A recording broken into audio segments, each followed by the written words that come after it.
Hi friends, welcome to Sasi's Greenland. இந்த வீடியோவில் இன்றைக்கி என்ன பார்க்க போகிறோம் அப்படின்னா, நம்மளோட சேனலில் பல பதிவுகள் பார்த்துட்டு வந்துட்டுருக்கோம். So cow milking video, farming video, gardening வீடியோன்னு சொல்லி நிறைய வீடியோஸ் உங்கள் கூட நான் ஷேர் பண்ணிகிட்ருக்கேன். தொடர்ந்து நம்மளோட சேனலுக்கு நிறைய பேர் சப்போர்ட் பண்ணிகிட்ருக்கீங்க. உங்கள் எல்லாருக்குமே ரொம்ப ரொம்ப தேங்க்ஸு. ஸோ அதுக்கு முன்னாடி நம்ம சேனலுக்கு நீங்கள் ஃபஸ்ட் டைமாக வந்திருக்கீங்க அப்படின்னா சப்ஸ்கிரைப் பண்ணி சப்போர்ட் பண்ணுங்கள். ஸோ இந்த வீடியோ கார்டனிங் பற்றின வீடியோவாக தான் இருக்க போது. இதுவுமே நிறைய யூஸ்ஃபுல்லான டிப்ஸ் இருக்குது. உங்களுக்கு யூஸ்ஃபுல்லாக இருக்கும் அப்படின்னு நம்புகிறேன். வாங்க வீடியோக்குள்ளே போகலாம். நம்ம கிரவுண்ட் கார்டனில் நிறைய காய்கறி விதைகள் ஊனி நிறைய காய்கறிகள் அறுவடை பண்ணியிருக்கோம். தொடர்ந்து பல பதிவுகள் உங்கள் கூட நான் ஷேர் பண்ணிட்டேன் வெஜிடபிள்ஸ் ஹார்வெஸ்ட் பற்றி. ஸோ நம்மளோட கார்டனிங்கில் வர முடியாத சில விதைகள், நம்மளோட வளர்த்து எடுக்க முடியாத சில விதைகள்னு இருக்கும். அது எல்லாமே வந்து க்ரோபேக்ஸில் வளர்க்கணும் அப்படின்னு சொல்லி நான் ஆசைப்பட்டேன். க்ரோபேக்ஸில் வளர்க்கணும் அப்படின்னா அதுக்கு எனக்கு பெரிய ட்ராபேக்காக இருந்தது என்ன அப்படின்னு பார்த்தீங்கன்னா, நம்ம வீட்டில் மாடி இல்லை. மாடி இல்லைனாலும் பரவாயில்ல, நம்ம வந்து கிரவுண்ட் கார்டனில் ஒரு ஓரமாக வச்சு வளர்த்திக்கலாம், எனக்கு இந்த கிட்டு வாங்கி கொடுங்க அப்படின்னு சொல்லி நான் வந்து டார்ச்சர் பண்ணி அப்புறமா ஒரு வழியாக எனக்கும் வாங்கி கொடுத்துட்டாங்க. ஸோ இது எங்கே வாங்கணும் அப்படின்னு பார்த்தீங்கன்னா, நம்ம வந்து கவர்மெண்ட்டில் தான் வாங்கணும். அதாவது தோட்டக்கலைத்துறையில் நீங்கள் விசாரித்து பாருங்கள். நீங்களும் வாங்கணும் அப்படின்னா 50% மானியத்தில் நமக்கு இது கிடைக்குது. வெளியில் வாங்கணும் அப்படின்னா 900 ருபீஸ் ஆமாம். நம்ம வந்து இது தோட்டக்கலைத்துறையில் வாங்கணும் அப்படிங்கிறதுனால 450. இதில் என்னென்னலாம் இருக்குது அப்படின்னு பார்த்தீங்கன்னா, தென்னை இருக்க அந்த கட்டிகள் 3, செடி வளர்ப்பு க்ரோபேக்ஸ் 6, அப்புறம் காய்கறி விதைகள் 6, அசோஸ்பைரிலம், பாஸ்போபாக்டீரியா, ட்ரைகோடெர்மா விரிடி எல்லாமே வந்து 200 கிராம், வேப்ப எண்ணெய் 100. அந்த மாடி தோட்ட அந்த க்ரோபேக்ஸில் எப்படிலாம் வந்து நம்ம காய்கறி வளர்க்கணும் அப்படிங்கிறதுக்கான ஒரு புக்லெட் ஒன்று.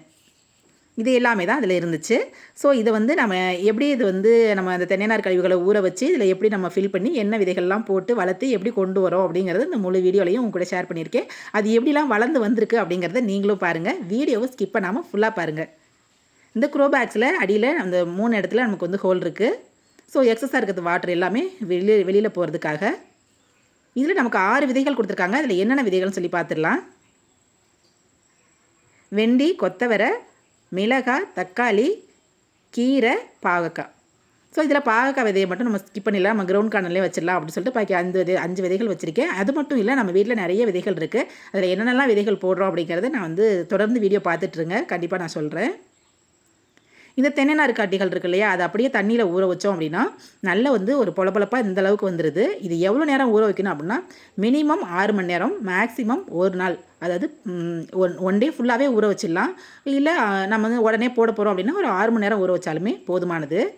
ஸோ நல்லா வந்து ஒன் டே ஃபுல்லாக நான் வந்து ஊற விட்டுட்டு இது கூட அந்த அசோஸ்பைரிலம், பாஸ்போபாக்டீரியா, ட்ரைகோடெர்மா விரிடி இது எல்லாமே கலந்து விட்டு நம்ம வந்து இதில் மண்புழு உரம் 5 கிலோ கலக்கலாம். அப்படி மண்புழு உரம் இல்லை அப்படிங்கிற பட்சத்தில் நம்ம வந்து தொழு உரம், மாட்டு சாணம் இருக்கு இல்லையா, அதுவே வந்து ஒரு 10 கிலோவாக சேர்த்துக்கலாம். நம்ம வீட்டில் நிறைய மாட்டு சாணம் இருக்குது அப்படிங்கிறதுனால நம்ம வந்து எக்ஸஸாகவே சேர்த்துக்கிட்டாச்சு. 10 to 15 கிலோவே சேர்த்துக்கிட்டோம். அந்த கொக்கோ பீட்டை ஊற வச்சிருந்தோம் இல்லையா, ஊற வச்சதுக்கு அப்புறமே பார்த்திங்க அப்படின்னா நிறைய வந்துடுச்சு நமக்கு. ஸோ இது கூட நம்ம வந்து குப்பை எருவுமே சேர்த்துக்கிட்டோம் அப்படின்றதுனால இது வந்து எனக்கு 6 க்ரோபேக்ஸ் பத்தாது, இன்னும் கொஞ்சம் எக்ஸ்ட்ரா க்ரோபேக்ஸ் வாங்கி வந்து கொடுங்க அப்படின்னு சொல்லிட்டு நான் வந்து க்ரோபேக்ஸ் எக்ஸஸாக வாங்கிக்கிட்டேன். ஸோ எத்தனை ஃபில் பண்ணுறோம் அப்படிங்கிறத பார்க்கலாம். எவ்வளோ உரம் இருக்கோ அவ்வளோவுமே வந்து ஃபில் பண்ணிக்கலாம் அப்படின்னு சொல்லிட்டு தான் எக்ஸஸாக வாங்கியிருக்கு. இந்த வீடியோவுமே நம்ம வந்து அன்பாக்ஸிலேருந்து செடிகள் வளர்த்து எந்தளவுக்கு வளர்ந்துருக்கு அப்படிங்கிறது வரைக்கும் வந்து ஒரே வீடியோவாக நான் வந்து மேக் பண்ணியிருக்கேன். ஸோ வீடியோவை ஸ்கிப் பண்ணாமல் ஃபுல்லாக பாருங்கள். நீங்களுமே வந்து க்ரோபேக்ஸில் செடி வளர்க்கணும் அப்படிங்கிறவங்களுக்கு ரொம்பவே யூஸ்ஃபுல்லாக இருக்கும். நம்ம கலந்த அந்த உரம் அப்படியே 10 நாள் வரைக்கும் நல்ல காத்தோட்டமான இடத்துல வச்சுருந்தோம். 10 நாள் கழித்து தான் நம்ம வந்து க்ரோபேக்கில் ஃபில் பண்ணணும். 10 டேஸ் ஆச்சு. அதுக்கப்புறமா நம்ம இப்போ ஒரு தடவை கிளறி விட்டுக்கலாம். கிளறி விட்டு கட்டிகள் இல்லாமல் நல்லா உடச்சி விடணும். இதில் வந்து உரம் வந்து செடிகளுக்கு ஈஸியாக எடுத்து கொடுக்கறதுக்காகவும், கரையான் ஏறாமல் இருக்கிறதுக்கும், செடிகளை வந்து பூச்சிகள் தாக்காமல் இருக்கிறதுக்காகவும் நிறைய மருந்துகள் வந்து நம்ம வந்து அசோஸ்பைரிலம், பாஸ்போபாக்டீரியா, ட்ரைகோடெர்மா விரிடி இது எல்லாமே கலந்துருக்கும்.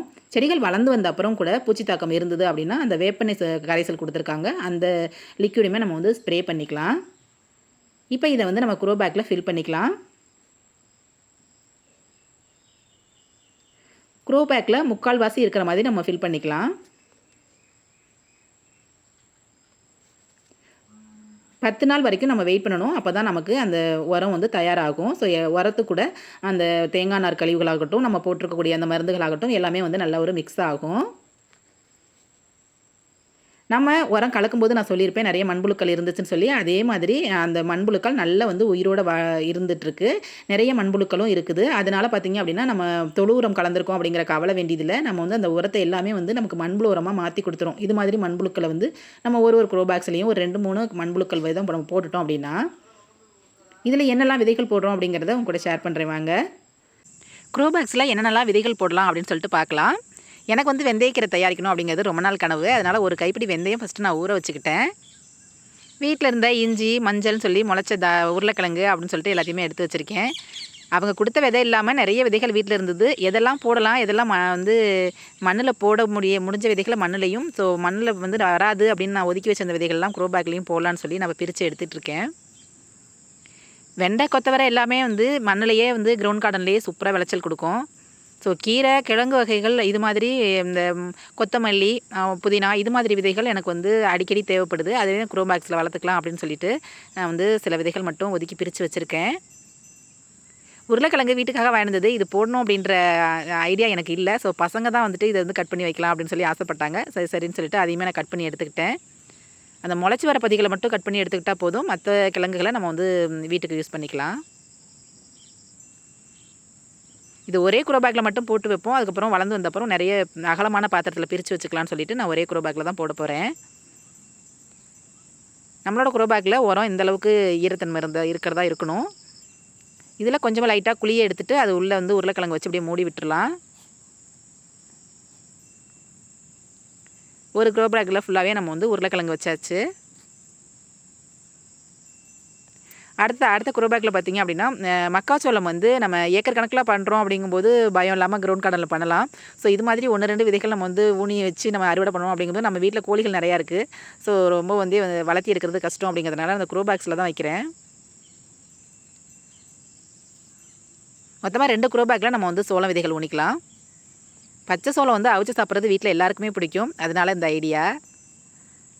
அடுத்ததாக வந்து நம்ம ஒரு நாள் விட்டு ஒரு நாள் கட்டாயம் வந்து கீரை சேர்த்துக்கணும். ஸோ நிறைய கீரைகள் நம்ம வயலில் இருந்தாலுமே இந்த தண்டுக்கீரைன்னு சொல்லுவாங்க இல்லையா, முளைக்கீரை, அரைக்கீரை, தண்டுக்கீரைன்னு சொல்லி அந்த வெரைட்டி வந்து என்னால் வந்து தெளித்து எடுக்கவே முடியாது. ஸோ அதையுமே நான் வந்து இது மாதிரி க்ரோ பேக்கில் வளர்க்கணுன்னு ஆசைப்பட்டேன். அதையும் போட்டுக்கிறேன். எனக்கு வந்து கீரை விதைகள் வந்து இது வரைக்கும் நான் தெளிச்சதில்லை. ஸோ அதனால் கொஞ்சம் அதிகமாக போட்டேன் அப்படின்ற மாதிரி வீட்டில் சொன்னாங்க. பார்க்கலாம் எப்படி முளைச்சி வருதுன்ட்டு. அடுத்ததான் நம்ம ஊற வச்சிருந்த அந்த வெந்தயக்கீரையும் போட்டுக்கலாம். வெந்தயக்கீரை நான் ஒரு கைப்பிடி தான் ஊற வச்சுருந்தேன். வந்து பார்த்திங்க அப்படின்னா நிறைய வந்துருச்சு. ஸோ வந்து 2 க்ரோ பேக்கில் நான் வெந்தயக்கீரையை போட்டுக்கிட்டேன். அடுத்ததான் முள்ளங்கி விதைங்க. முள்ளங்கி விதையுமே நான் வந்து பாத்தி கட்டி நிறைய ஊனி வச்சுருக்கேன். ஸோ அது வந்து சரியாக வரல அந்தளவுக்கு கிரவுண்டில். ஸோ அதனாலையுமே வந்து நான் இப்போ க்ரோ பேக்கில் தான் முள்ளங்கி விதைகளை போட்டிருக்கேன். அடுத்ததான் மல்லித்தலை கட்டாயம் அன்றாடம் தேவைப்படும் இல்லையா, நம்ம வீட்டில் கருவேப்பிலை நிறைய இருக்குது மரங்கள். ஸோ மல்லித்தலை, புதினா வந்து நான் கடையில் தான் வாங்கிட்டு இருக்கோம். இது மாதிரி வந்து மல்லி வந்து நம்ம பயிர் பண்ணி அறுவடை பண்ணணும் அப்படிங்கிறது எனக்கு ஆசை. ஸோ அது மாதிரி வந்து 1-2 உடச்சி எடுத்துக்கிட்டேன். ஸோ மல்லி வந்து இப்படி தான் உடைக்கணும் அப்படின்னு சொல்லுவாங்க. அதனால் நான் யூஸ் பண்ணியிருக்கேன். கொஞ்சம் கஷ்டமாக தான் இருந்தது. ஸோ ஓகே, உடச்சி எடுத்து அப்படியே அதையுமே ஒரு க்ரோ பேக்கில் போட்டுக்கிட்டேன். எப்படி முளைச்சி வருது என்னென்னு பார்க்கலாம். இது மாதிரி தூவி விட்டுட்டு நல்லா கையால் கிளறி விட்டு அதுக்கப்புறமா மேலேயுமே கொஞ்சம் அந்த தனியார் கழிவுகளை போட்டுக்கலாம். உரத்தை போட்டு நல்லா மூடியாச்சு. மஞ்சள், இஞ்சி அப்படின்னு சொல்லிட்டு அடுத்தடுத்து க்ரோ பாக்ஸில் வைக்கலாம். இப்போ பார்த்திங்க அப்படின்னா தக்காளி வந்து நாற்று விட்டுக்கலாம் அப்படின்னு சொல்லிட்டு அந்த கார்டன் ட்ரேல இருக்கு இல்லையா, அதில் தான் வந்து ஒரு 2-3 விதை பக்கம் நான் வந்து ஒவ்வொரு அந்த ஹோல்லையும் போட்டு நான் வந்து திரும்ப வந்து அந்த உரம் வச்சு மூடிட்டேன். தக்காளி நாற்றா விட்டு எடுத்து வச்சோம் அப்படின்னா கொஞ்சம் நல்லா வரும். நம்ம வந்து க்ரோ பேக்லேயே விதை போட வேணாமே அப்படின்னு சொல்லிட்டு நான் நாற்றா போட்டிருக்கேன். அடுத்த நம்ம வீட்டில் முளைச்சிருந்த மஞ்சள், அதை வந்து ஒரு க்ரோ பேக்கில் வச்சுருக்கேன். இந்த 2 மஞ்சளுக்காக ஒரு க்ரோ பேக்கை வேஸ்ட் பண்ண வேணாமே அப்படின்னு சொல்லிட்டு சுற்றிலும் வந்து நான் முள்ளங்கி விதைகளை ஊனலாம் அப்படின்னு சொல்லி பிளான் பண்ணி சுற்றிலும் முள்ளங்கி விதைகளை ஒரு 5-6 விதைகள் பக்கம் நான் ஊனி வச்சுருக்கேன். அதே மாதிரி மஞ்சள் க்ரோ பேக்கில் எப்படி நான் வந்து முள்ளங்கி ஊனனோ அதே மாதிரி இன்னொரு க்ரோ பேக்கில் இஞ்சியுமே ஊனி விட்டு அதில் வந்து முள்ளங்கி விதைகளை ஊனி வச்சுருக்கேன். தண்ணி ஸ்ப்ரே பூவாளி வச்சு ஸ்ப்ரே பண்ணணும். இல்லைனா இது மாதிரி அந்த கன் பாட்டில் வச்சு தான் ஸ்ப்ரே பண்ணணும். தண்ணி தெளிக்கக்கூடாது முதல் தடவையே. பயிர்கள் முளைச்சி வந்தப்புறம் நம்ம வந்து கையால் தெளிச்சிக்கலாம். பயிர்கள் வெளியில் வர வரைக்குமே இந்த நாசில் பாட்டிலால் தான் நான் வந்து ஸ்ப்ரே பண்ணிவிட்டேன் எல்லாத்துக்குமே. ஒரு நாள் விட்டு ஒரு நாள் தண்ணி விட்டால் போதும். தண்ணி இது மாதிரி ஸ்ப்ரே பண்ணால் போதும். ஏன்னா நமக்கு வந்து கிளைமேட் சில்லுன்னு தான் இருக்குது, மழைக்காலமாக இருக்கிறதுனால. 3 நாள் கழிச்சே பார்த்திங்க அப்படின்னா வெந்தயக்கீரை அருமையாக வந்து மொட்டு விட ஆரம்பிச்சிருச்சு. கீரையுமே வந்து சூப்பராக வந்து லைட்டாக இன்னும் வெளியில் வரத்துக்காக அந்த க்ரீனிஷ் தெரியுது பாருங்கள். வரத்துக்காக எல்லாருமே வந்து முண்டிகிட்டு இருக்காங்க. பார்க்குறதுக்கே ரொம்ப ஆசையாக இருந்தது. ஒரு 5ஆவது நாள் பக்கம்லாம் பார்த்திங்க அப்படின்னா 2 இலைகள் வந்துருச்சு. வெந்தயக்கீரையும் அந்த தண்டுக்கீரை சொல்லுவோம் இல்லையா, அந்த முளைச்சி வந்தால் தான் தெரியும் தண்டுக்கீரையா அரைக்கீரையான்னு சொல்லிட்டு.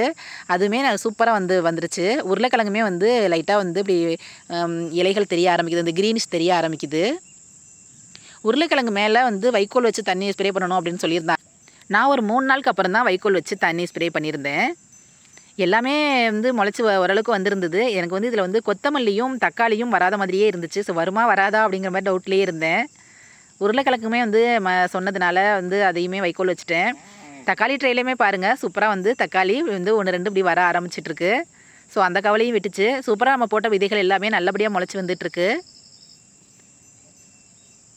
மல்லி மட்டும் வருமா வராதான்னு தெரியல. கொஞ்சம் டவுட்டாக தான் இருக்குது மல்லி மட்டும். நான் வேறு கூட விதைகள் வாங்கி போடலாம் அப்படின்ற ஒரு பிளானில் இருக்கேன். இது எல்லாமே வந்து மழை வந்துட்டுருக்கு அப்படிங்கிறதுனால நான் வந்து வீட்டிலே தான் வச்சுருந்தேன். நமக்கு சன்லைட் வேணும், எல்லா செடிகளுக்குமே சன்லைட் வேணும் அப்படிங்கிறதுனால நம்மளோட கார்டன் பக்கம் நம்ம கொண்டு போயிடுவோம் அப்படின்னு சொல்லி பிளான் பண்ணி நம்மளோட எல்லா க்ரோ பேக்ஸுமே வந்து கார்டன் பக்கம் நான் எடுத்துகிட்டு போயிட்டேன். கார்டன் பக்கம் போனதுக்கப்புறம் கொஞ்சம் காய்கறிகள் இருந்தது. அதையுமே அப்படியே அறுவடை பண்ணிக்கலாம் அப்படின்னு சொல்லிட்டு அறுவடை பண்ணிகிட்டு இருந்தேன். இப்போ வாங்க நம்ம கார்டனில் வச்சதுக்கப்புறம் நம்ம க்ரோ பேக்ஸ்லாம் எப்படி இருக்குது அப்படின்னு சொல்லிட்டு பார்க்கலாம். ரொம்பவே சூப்பராக நம்மளோட சோளம், முள்ளங்கி, அப்புறம் வந்து கீரை, இது வந்து அந்த தண்டுக்கீரை, இது வந்து மல்லி நம்ம விதைச்சிருந்தோம் இல்லையா அந்த மல்லி, அது இன்னும் வரல. இப்போ உருளைக்கிழங்கு சூப்பராக வந்துருந்துச்சு. நம்மளுமே ஆசைப்பட்ட மாதிரி சூப்பராக நம்மளோட கார்டனில் க்ரோ பேக்ஸில் செடிகள் வச்சு வளர்த்துட்டோம். ஸோ என்னோட ஆசை தீர்ந்துச்சு அப்படின்னு தான் சொல்லணும். என்னோட ஆசைக்கு வந்து நிறைவேறிச்சது என்னோட ஹஸ்பண்ட். நான் சொன்னதுமே வந்து இந்த கிட் வாங்கி கொடுத்தாங்க. ஸோ இது ரொம்ப சப்போர்ட் பண்ணியிருக்காரு. அவருமே உரம் கலந்து கொடுத்து சூப்பராக வந்து நம்ம வந்து இப்போ க்ரோ பேக்ஸில் செடிகள்லாம் வளர்த்துட்டோம். இது நான் மட்டும் கிடையாது, ஃபேமிலியாக சேர்ந்து தான் செஞ்சுருக்கோம். ஸோ ஓகே ஃப்ரெண்ட்ஸ், என்னோட ஆசையை நிறைவேற்றின மாதிரி நீங்களும் வந்து உங்களுக்குள்ளேயும் நிறைய ஆசைகள் இருக்கும். ஸோ இதே மாதிரி க்ரோ பேக்ஸில் நிறைய செடிகள் வச்சு காய்கறிகள்லாம் வளர்த்து வீட்டுக்காக ஆர்கானிக் காய்கறிகளை உங்கள் குடும்பத்துக்காக நீங்கள் கொடுக்கணும் அப்படிங்கிறத நான் ஒரு வேண்டுதலாக வைக்கிறேன். ஸோ என்னை பார்த்துட்டு நிறைய பேர் நீங்களும் செய்யணும் அப்படிங்கிறது தான் என்னோட ஆசை. ஸோ நான் வந்து எங்கெல்லாம் வாங்கினேன், எப்படிலாம் வந்து நான் போட்டேன் அப்படிங்கிறத உங்க கூட ஃபுல்லாக ஷேர் பண்ணியிருக்கேன். ஸோ இதை யூஸ் பண்ணி நீங்களுமே உங்கள் வீட்டுக்கு தேவையான காய்கறிகளை அறுவடை பண்ணுங்க. ஓகே ஃப்ரெண்ட்ஸ், 15 நாளாக எடுத்திருந்த வீடியோவை 15 நிமிஷத்தில் கூட இல்லைங்க 12 நிமிஷத்தில் உங்க கூட ஷேர் பண்ணியிருக்கேன். இந்த வீடியோ எப்படி இருந்துன்னு சொல்லி மறக்காமல் கமெண்ட் பாக்ஸில் சொல்லுங்கள். பை ஃப்ரெண்ட்ஸ், தேங்க்ஸ் ஃபார் வாட்சிங்.